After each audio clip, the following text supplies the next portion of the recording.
Hello, I'm Dr. Heidi Horsley from the Open to Hope Foundation, and I'm here today with one of my very good friends, Dr. Brenda Marshall. Brenda is talking about a topic that is near and dear to my heart. We are talking today about adult sibling loss and how it is unique.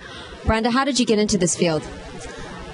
I got into this when my younger brother Brent died very suddenly 8 years ago, and I realized there was not very much support for siblings, and that asked me or called on me to ask the question why and what could I do about it. Okay, so why do you think that people don't understand how significant a sibling loss is?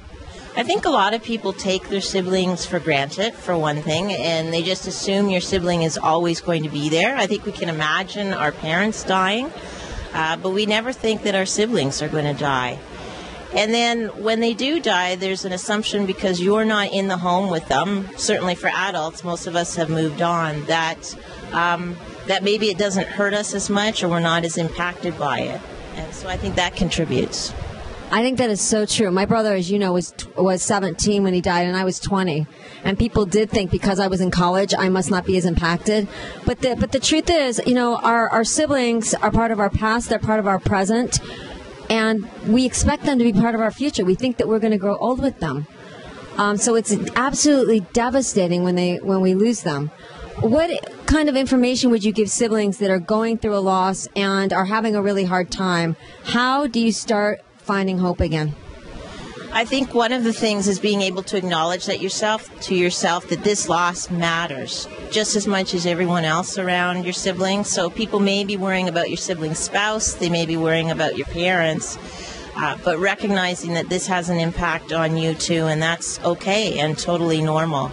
And then connecting with other siblings, certainly through Open to Hope.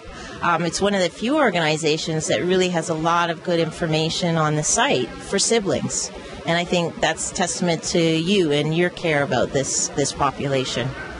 Well, thank you, Brenda. I know that you've written a book, and it's a great book, so I would recommend it to anyone out there that is struggling with sibling loss and doesn't know how they're going to survive or how they're going to find hope. Brenda, can you give us the name of your book and where people can get it? Adult Sibling Loss, Stories, Reflections, and Ripples. It's available through Baywood Publishing and also on Amazon. Very good. Dr. Brenda Marshall, thank you so much for all you're doing to build awareness for all of us bereaved siblings out there. And this is Dr. Heidi Horsley from the Open to Hope Foundation.